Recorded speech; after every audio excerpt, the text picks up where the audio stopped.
So you walked in and I am like, those boots are giving me rock vibes. I don't think I have a particular style. I feel like it just depends on the season and how I'm feeling. I tap into all sorts of styles. So yeah, today I was just like, let's go gangster. Yeah. It's so funny actually when you say you do not have a particular style. Sometimes I stalk your page just to see what you're wearing. What I'm wearing. You have such a diverse sense of style. I do. Somebody said the other day they went looking on my page and they're like, I can't seem to figure out what exactly is her. Yeah, no, I'm not a fashionista. That's the problem. But you look good all the time. Thank you. I try to look presentable, but I'm not a fashionista. So I'll look at what's trending. I'll look at what's making sense and what's comfortable, especially. I love comfort.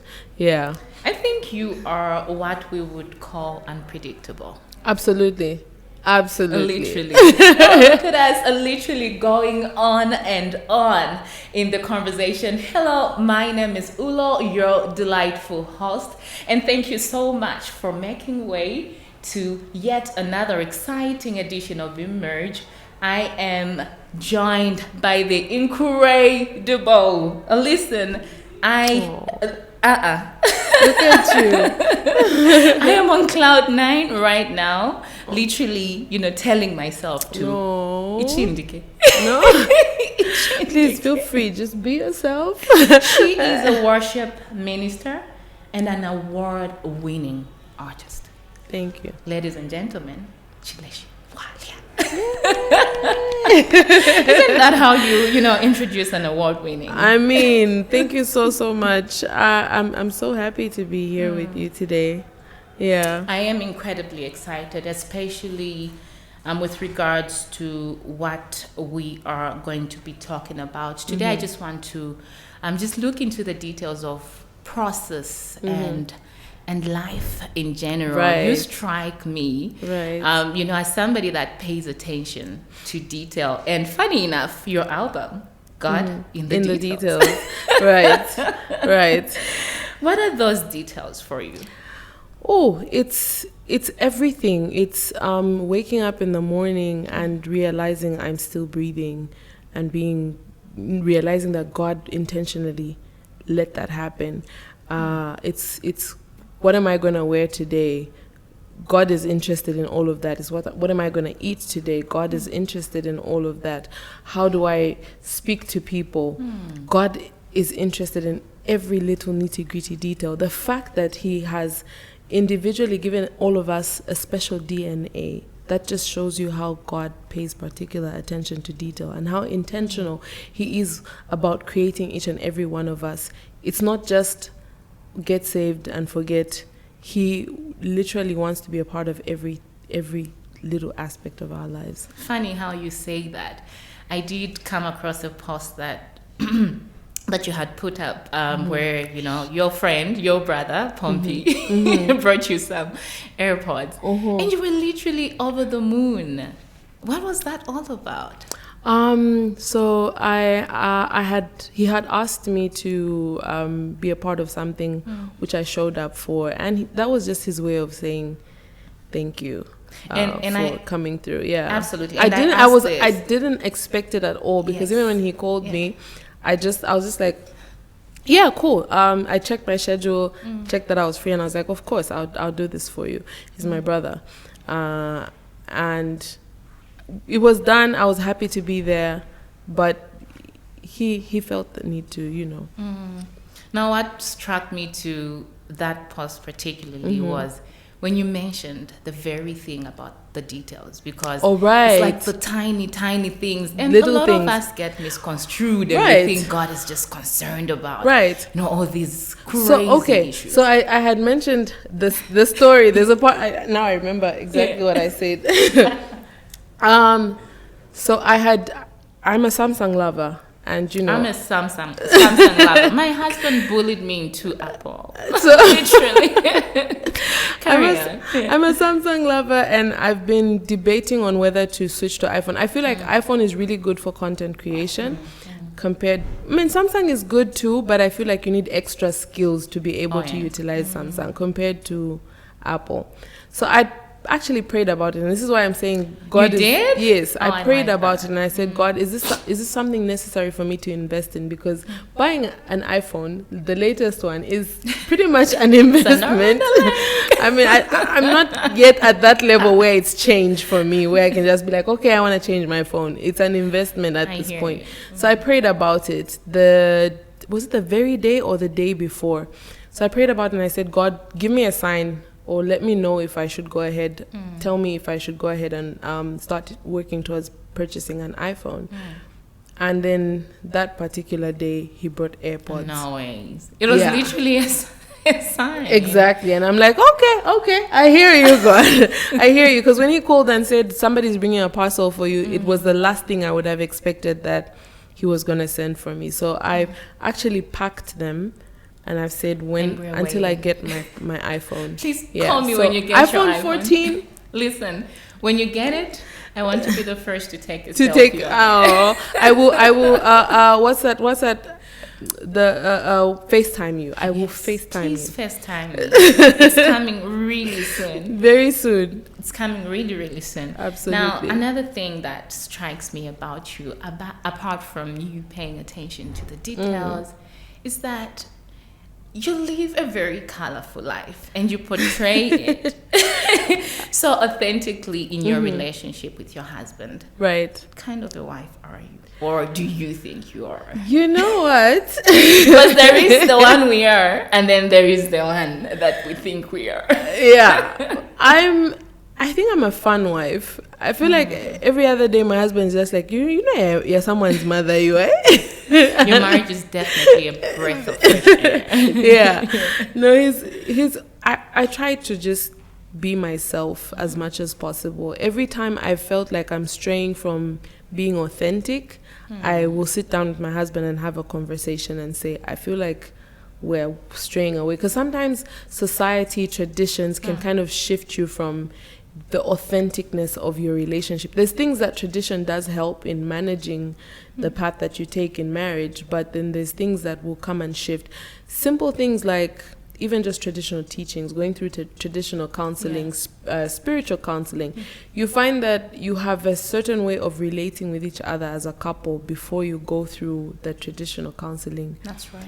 And then once you go through that, they tell you so many things. Do this like this. You have to kneel down. You have to what? You have to kunkula. Yeah. But you never used to do those things before. And then it starts to shift. Then your husband also is made to have expectations of that sort. And it sort of like shifts and your relationship. And I'm not saying don't kneel down for your husband. Do it with love. Don't do it because you must, you've been told to, or he's demanding it like, you know, like a bully. Do it out of love.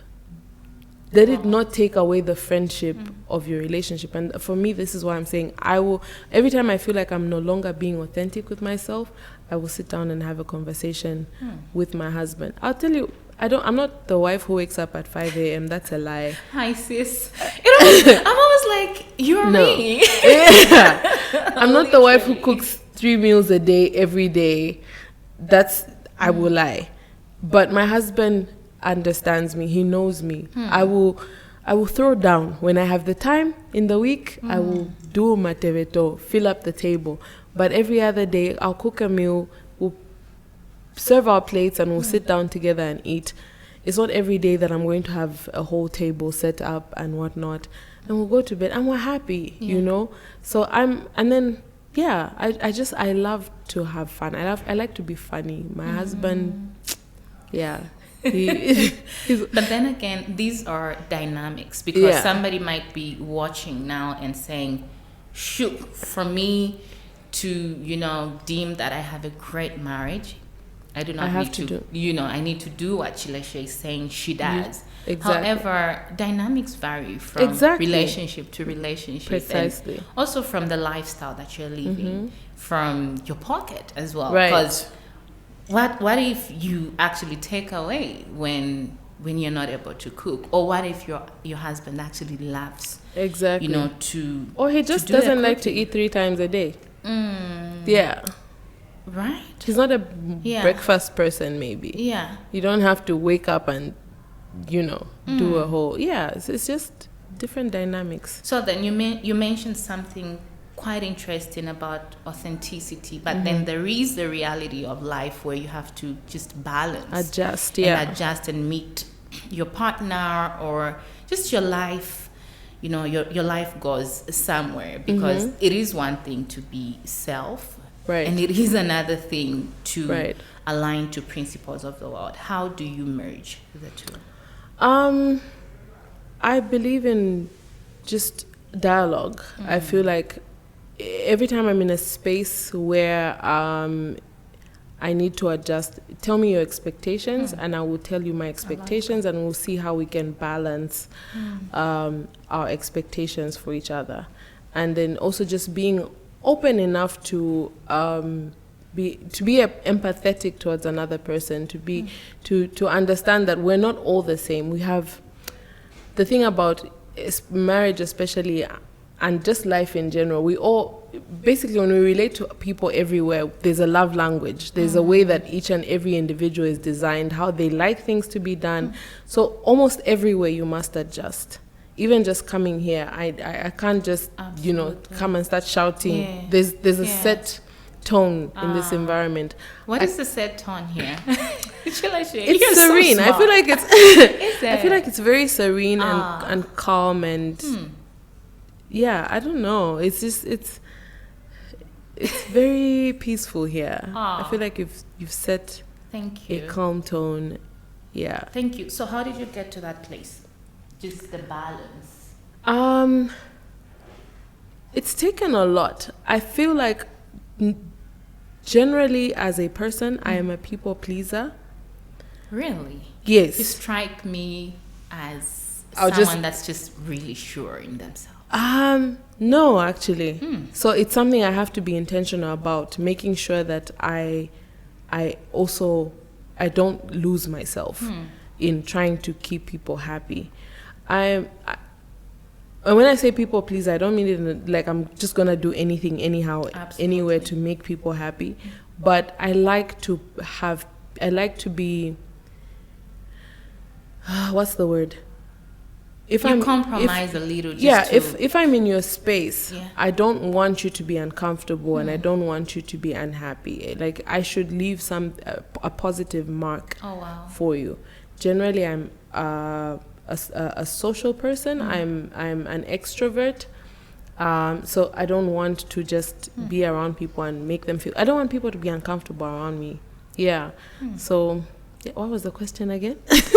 I think you have answered it, because I did ask how you got to that place. Yeah. So, just having to set the boundary for Right. you is something that has helped you get to that place. I have to be intentional about that, because it's easy to lose yourself in trying to keep everybody else happy. So the fact that I remind myself, you also need to live, you also need to be happy. And also, like you said, setting boundaries, that's something I've recently had to learn to be very strict about. Setting boundaries is... Well, I know a lot of us might say we're doing great at it, but it quite is not the easy. hardest thing to do. Now, I will Especially flip as a it. Christian. It is quite hard as a Listen, I do not want to digress. Right. But however, I would like to flip it and touch on something that I know you've already shared. I mean, a couple of people that follow you and love you know about your molestation story. Right. And I believe that although a story is usually endless, I believe that there is a glimpse, and people understand that when you were younger, you were groomed and you got molested. Right. However, my interest to this particular story is just wanting to know what it was like for you when you decided to share it the first time, because the process alone is it, but growing up now and being the minister you are, and then having shared it is almost as though you ripped yourself and had to relive a moment. Right. So what was that like for you, and then for hubby as well, because those are separate emotions and just responses, because I mean, when people look at you as a minister, Right. they have expectations of you, and Right. life does happen. So Right. just please run me through that aspect of. The very first time I shared the story was when I was telling my parents. I wrote a letter, wrote a very long letter, breaking down what had happened, how it happened, and all of that. It wasn't easy. That was scary for me because I didn't know if they were going to believe me. Because it happened when I was 6. I was 18 years old when I told them. So this is a whole, That was a long time. yeah, 12 years later. Then when when I told my husband was just before we got married, and I had already put the story out. No, I told him first before I put the story out. So this was when I wrote the song Mumutende. That was the first time I talked about it pretty much publicly. Oh, yeah. Yeah. Okay. When I wrote Mumutende is where I talk about I was used and abused, but the world didn't come. Yeah.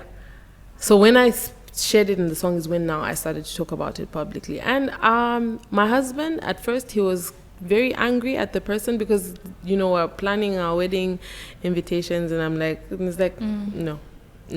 I don't want to see this person. I don't want to meet them. I don't, yeah. Oh, wow. Yeah. Because you needed to invite them as family. Yeah. anyways.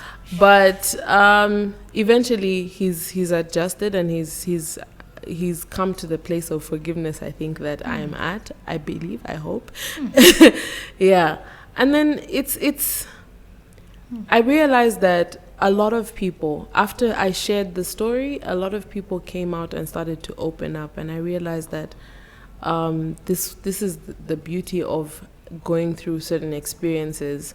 They're not necessarily, they may be painful in the moment, but when it comes time to share the story, it helps other people, and seeing other people talk about how they've gone through it, and just being able to open up also to their families and things like that, it's been a blessing to me. And I'm just like, because before it was like, why me, but now I'm like, okay, maybe I needed to go through this. Maybe I'm the one who had the strength to be able to overcome, because sometimes other people don't have the strength to overcome. I actually was watching Pumili Dwaba from South Africa. I'm sure you met her during the Truth High Tea. The Truth High Tea. You did incredible, oh, girl. Thank you. Thank you so much. Yes, so she was talking about how that sometimes God will allow for us to go through certain experiences and seasons. Right. Just so we can usher somebody that will be in that season. Right. So I'd like to know, just in closing, what lesson has taken you the longest to learn?